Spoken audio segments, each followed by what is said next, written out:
Christian and Hamish join me on this episode to talk about their Fund 7 Catalyst proposal. It's all about calculating Cardano's carbon footprint, working that out so that we could possibly make it as carbon neutral as possible. So we go through all those details. We also did an interview with them in regards to their stake pool and the Climate Neutral Cardano group.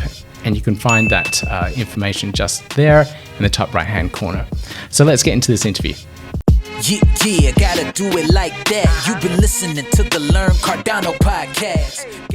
So, I mean, one of the interesting things about Cardano is that it's not just about blockchain and it's not just about cryptocurrency. And one of its distinctive additions to this whole area is the concept of a treasury. So some of the crypto that gets minted as part of the process that our pools contribute to gets reserved for developing the ecosystem.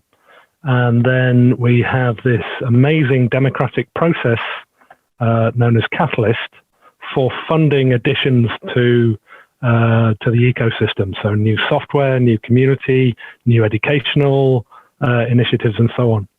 And this is in now Fund 7. They've been through 6 iterations, each of which takes around 6 months to provide funding. And anybody in the world can put forward their idea and have it voted on. People contribute, make comments, and so on.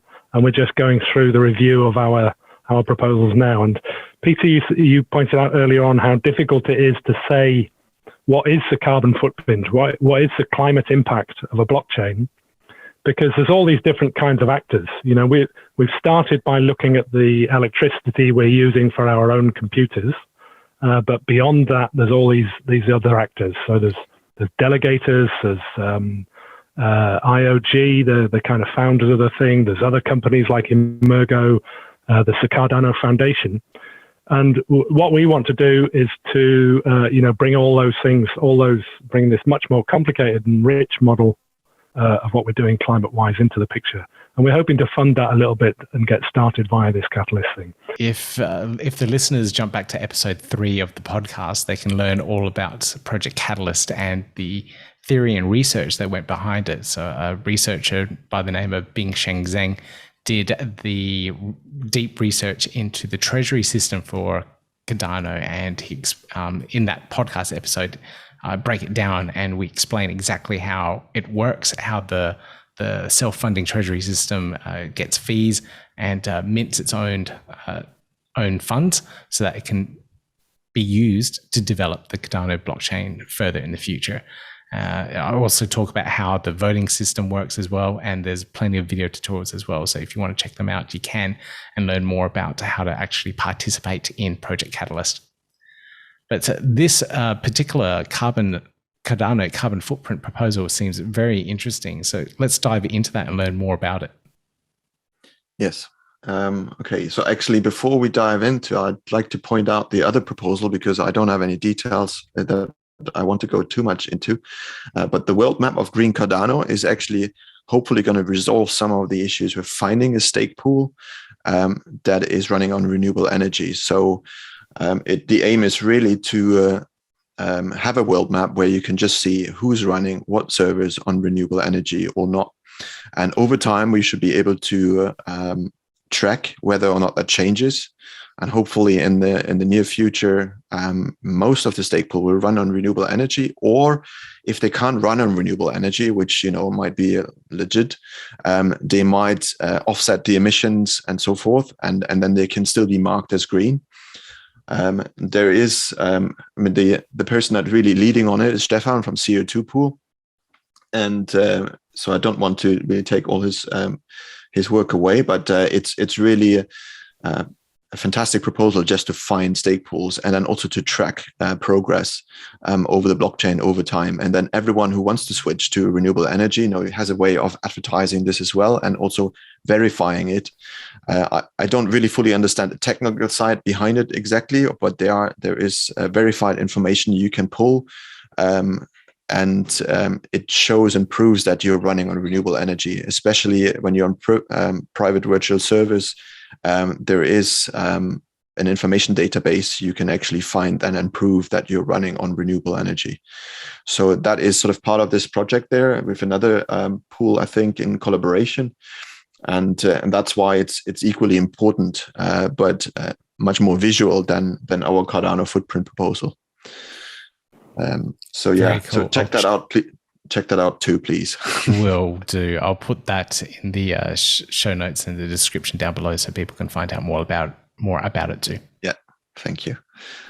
So the Cardano carbon footprint really is a climate neutral Cardano proposal.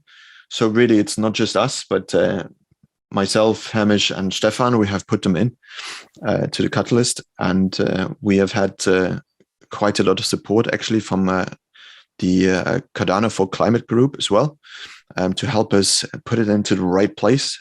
This is in the miscellaneous challenge, because there wasn't really any environmental challenge at this Fund 7 where we could slot it in, but hopefully there will be one in Fund 8.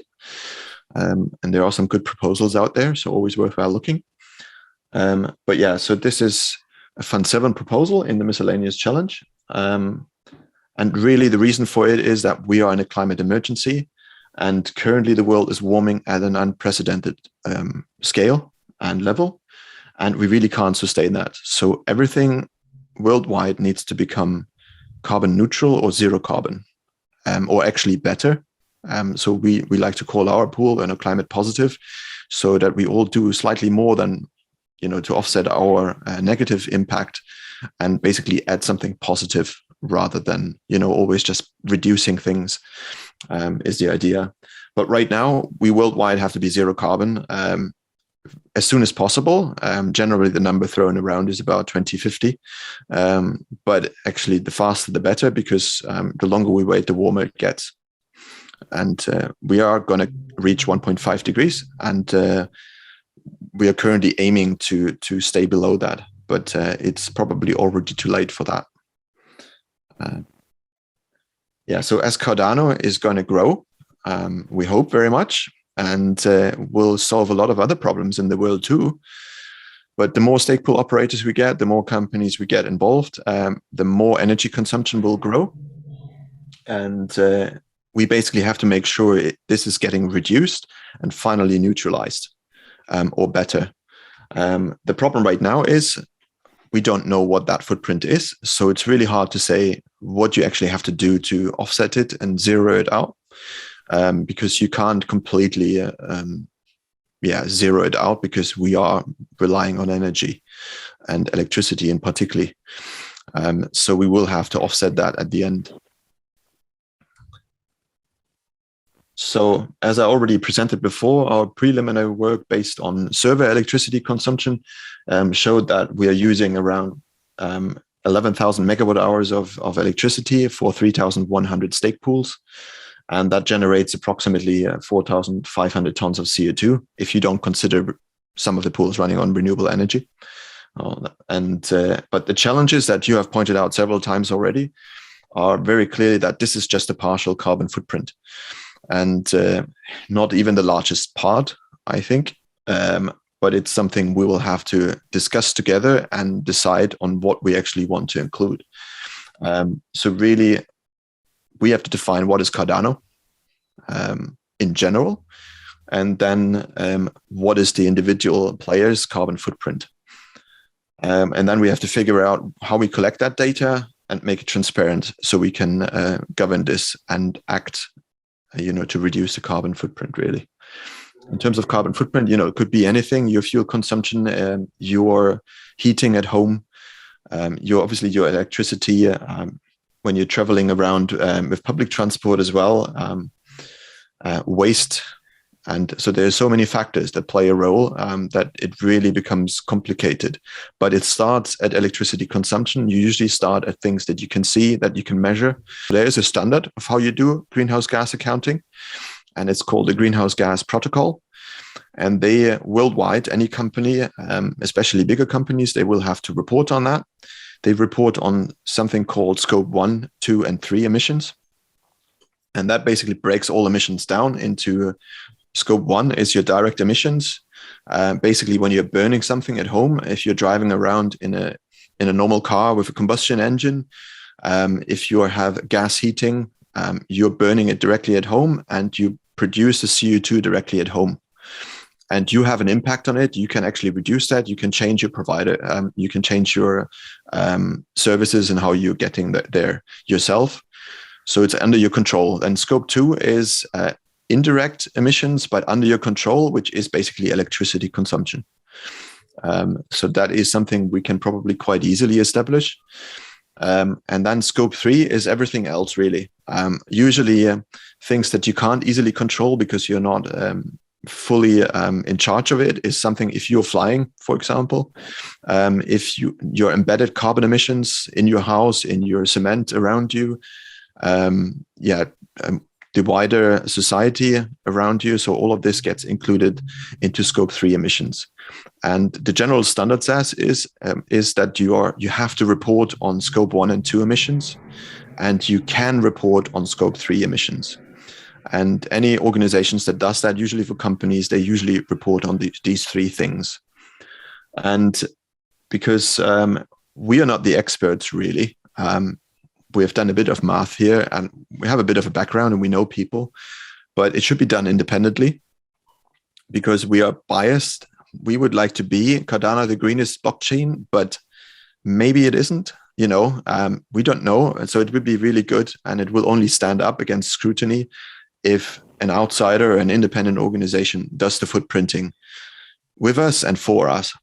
And so we have basically partnered up with the Pond Foundation, who we got connected to through the Cardano for Climate group. And this is a fantastic organization, and they have been doing carbon accounting for bigger companies. And they are very much involved in tree planting as well. So they focus not just on carbon emissions accounting, but they do also focus on how do you then offset that. And there is actually another proposals by Cardano for Climate in the Catalyst as well with the Pond Foundation, which focuses about how do you then, as a person yourself, offset carbon emissions. So it's a fantastic organization, we think, and we have had several meetings with them, and they're willing to step and develop this with us and learn about the blockchain. Because one of the problems is there is no real standard for blockchains and what you really include, and we will have to develop that together with the organization and with the community. That's fantastic. We seem to be always pioneers in the industry and setting benchmarks and standards for the rest of it. So that's really good to hear that organizations like this do exist and are interested in auditing Cardano and other blockchains as well. And setting these boundaries, it's so interesting. Like, do we include this podcast and how many views it gets and how much electricity each one of these views gets? So it's a very interesting factor. I would like it to actually be carbon neutral so people can actually feel good watching it, knowing and learning, but also knowing that they're not impacting the environment as well. Absolutely. Well, we talked about this. We need to teach, don't we? And all the teaching, all the educational materials of which this blog is a good example need to be included, I think. Yep. Yeah, most definitely. I think it does. And it comes down to deciding, for example, if your podcast is focusing on Cardano only, then it may be a part of this. But we can probably group this in different aspects. So we have stake pools, then we have crucial organizations like IOHK and so forth that we have in one circle, and then we have a wider circle and a wider circle. And depending on the information available, we can include these things. Also, if you do podcasts for Ethereum or something else, you might want to split up the carbon footprint between those two blockchains. But really, it's going to be quite an interesting piece of work, and we are quite looking forward to it, to be honest.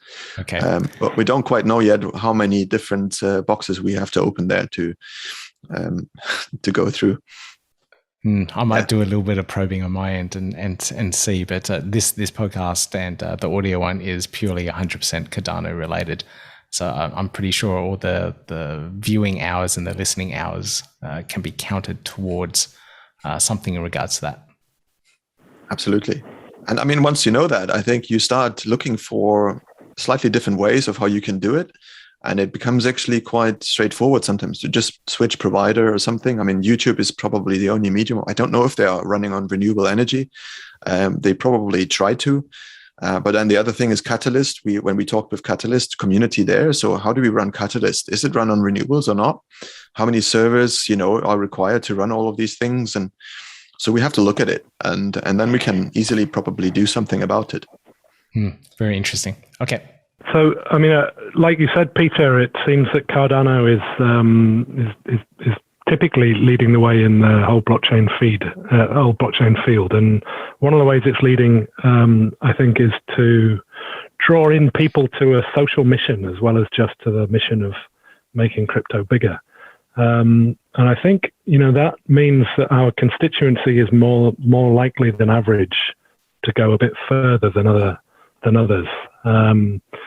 And the prize really that we can see coming is that we go, we've talked a lot about becoming climate neutral, and I think Cardano can quite easily, it's within our grasp to become the first climate neutral blockchain.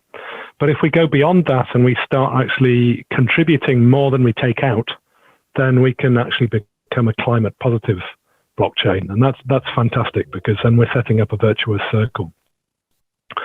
So if we're actually contributing more than we take out as far as climate impact is concerned, then the more we grow, the more good we do, and the more positive change we create for the climate. And really what we're talking about doing for this little catalyst project, is giving people the evidence that they need to know exactly how to do that and how far to go with that and so on.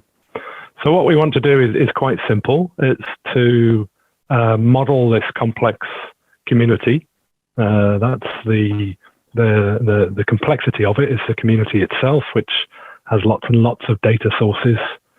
Some of it's quite hard and quite easy to rely on and so on. Some of it's quite soft, and we have to do kind of sampling approach to get it together. But when we've got that data, we want to have a kind of dynamic, living visualization of the impact that we're making. And then I think, it can quickly become the case that people are going to start chasing this. And Cardano is a very, very fertile ground for this kind of positive social mission approach to change. So we get the data, we have it, we put it into our model, and we promote it, and we visualize it, and we provide it to the community. And then I think we'll see a lot of positive climate action within the blockchain. And we've just set up, in typical kind of software nerd kind of fashion, an agile development process. So we have these 4 activities: network building on top of our existing connections, which is already quite a live group, and it's very enthusiastic, and its enthusiasm is catching, and it's great to see that organizations like IO Group and the Cardano Foundation, and really from there on down, are all interested in this process, and all interested in positive climate action. So we're building that network, and we'll certainly be coming back to people like you, Peter, and other SPOs, educators, and so on and so forth. And we're going to build the means for those people to feed into this climate accounting method, which Christian talked about earlier on, which is really an adaptation of existing methods done specifically for Cardano and blockchains, and done using independent experts, so we can rely on it. And we're going to have these live data streams. We'll be asking people where we can get their data. We'll be contributing our own and so on. And then the 4th stream really is about advocacy. And that's pretty much it, I think. We're available to ask questions, and you'll find us on our website stakeshift.team. And thanks a million for inviting us to this podcast.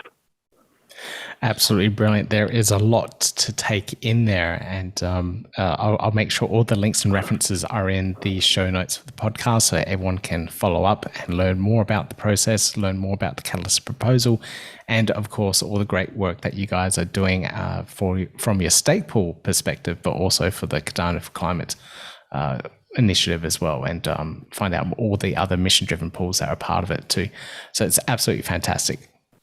Thank you very much for that. If there's ever a worthy proposal to vote for, this I think is one of them. Trying to get Cardano as carbon neutral as possible compared to any of the other blockchains out there. It'd be really good to see it carbon neutral and have no negative impact to the environment. As the ecosystem grows and more companies start to use Cardano, I would love to see it be carbon neutral and not polluting the planet as it grows.